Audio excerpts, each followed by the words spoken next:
좋은 아침입니다.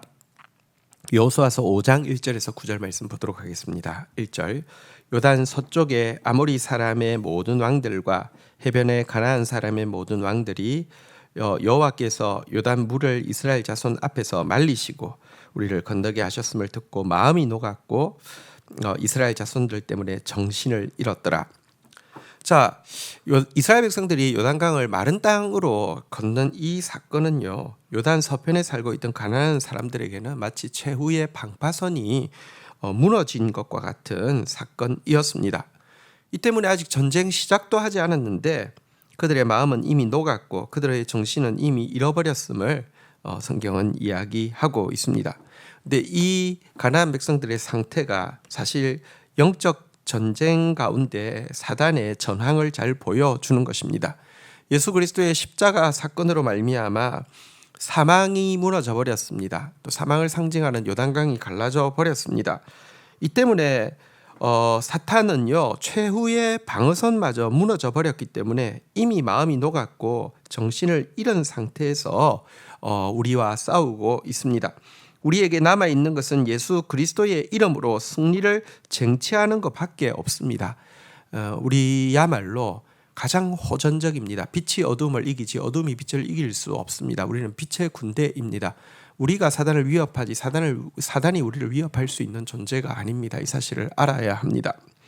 2절 그때 여호와께서 여호수아에게 이르시되 너는 부싯돌로 칼을 만들어 이스라엘 자손에게 다시 할례를 행하라 하시매 3절 여호수아가 부싯돌로 칼을 만들어 할례산에서 이스라엘 자손에게 할례를 행하니라.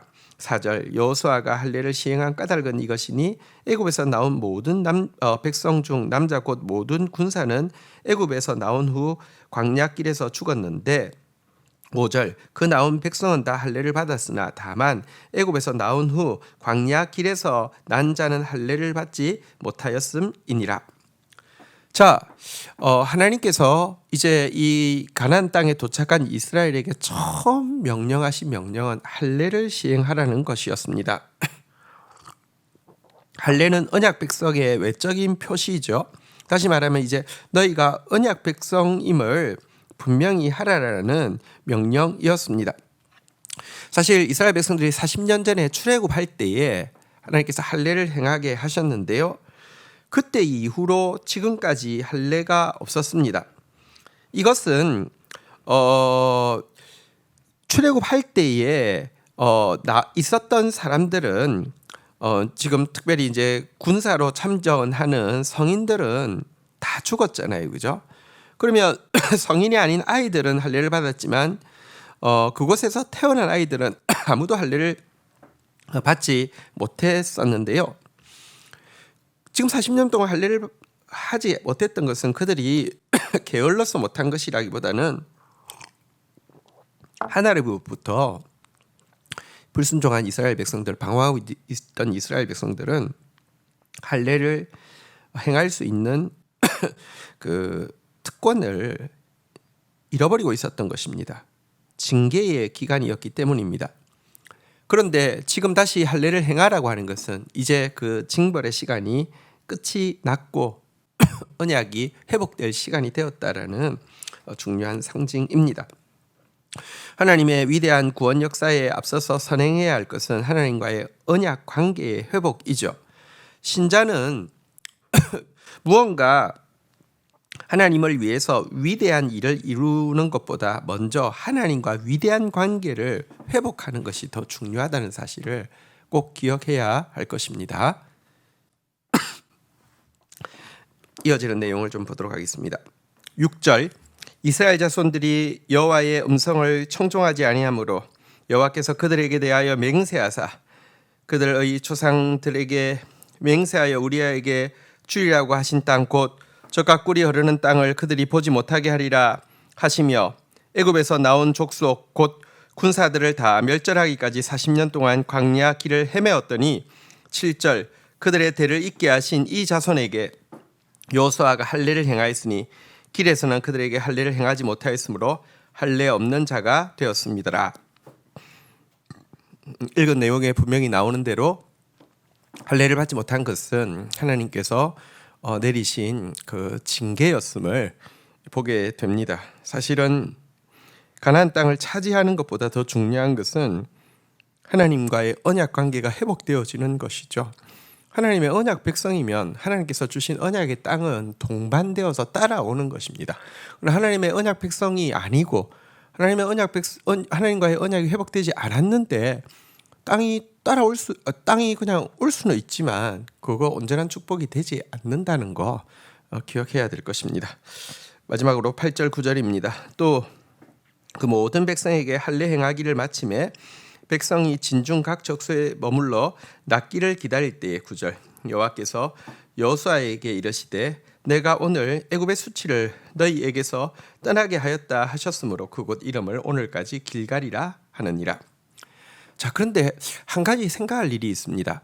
여러분, 요단강을 건너기 전에 그 할례를 행했다고 하면 그래도 요단 건너편에 있는 가나안 족속들이 요단강을 건너올 수 없기 때문에 좀 안전할 수 있지만, 요단강을 건너서 이제 뒤에는 요단강이 이제 그 밖으로 테러를 막고 있는 상태에서 모든 남자들이 할례를 행했다는 것은 위험천만한 일이 아닐 수 없죠. 과거 잘못된 행동의 예이긴 하지만 야곱의 두 아들 시몬과 레위가 세겜족의 모든 남자들 이 할례를 받으면 결혼을 하겠다라고 이야기를 한 상태에서 할례 받고 나서 다 몰살시켰던 그런 경우에서 볼 수 있듯이 굉장히 위험한 일입니다. 그런데도 그들이 다 이 할례를 받았던 것은 여호수아와 이스라엘 백성들이 두려워했던 것은 가나안 백성들의 공격이 아니라 자기들이 하나님의 백성이 아닌 상태에 있는 것이 더 두려웠던 것입니다. 그리고 또한 이 할례를 받은 사건은 가나안 정복이 결코 인간적인 정복 전쟁이 아니라 거룩하신 하나님의 심판의 전쟁임을 다시 한번 극명하게 보여주는 것이기도 합니다. 인간적인 전쟁이라고 하면 군사들이 이렇게 건강한 상태에 있는 게 더 중요한데요. 이 할례라는 것은 이제 성결의 또 표현이잖아요, 그죠? 하나님의 거룩한 전쟁의 도구가 되는 자들이 먼저 거룩해야 된다는 이것을 표방하는 명백한 정복 전쟁이 아니라 하나님에 의한 거룩한 심판이었음을 보여주는 것이기도 합니다.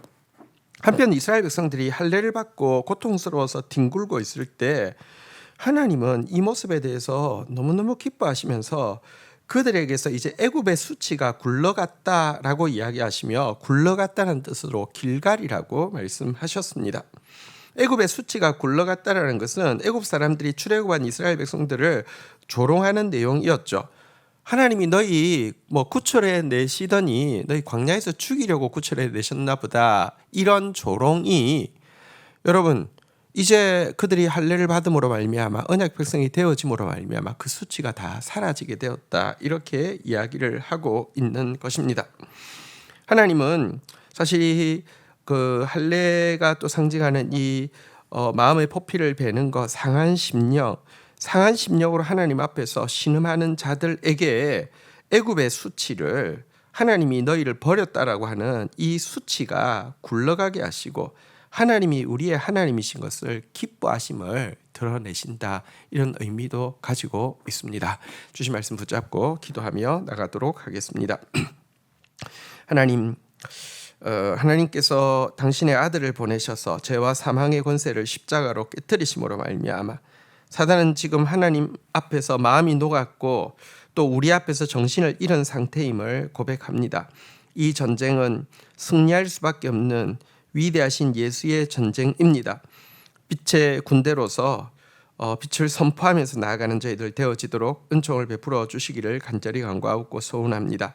하나님, 이 전쟁에서 가장 먼저 선행한 일이 하나님과의 언약 관계가 회복되어지고 또 우리 안에 죄악을 끊어내며 우리의 마음의 포피를 베고 하나님 앞에서 뒹굴며 또 회개하는 모습임을 보게 됩니다. 하나님, 우리는 우리의 힘으로 이기는 것이 아니라 하나님의 힘으로 이기고, 하나님의 힘이 온전해지는 것은 우리가 하나님 앞에서 하나님의 언약 백성이 되어지며 하나님 앞에서 또 우리의 마음 포피를 베고 회개하는 데 있음을 고백합니다. 참으로 하나님 앞에서 신음하다가 우리의 모든 수치가 굴러가는 그런 길갈의 역사가 우리에게 있게 하여 주옵소서. 예수 그리스도의 이름으로 기도 올립니다. 아멘.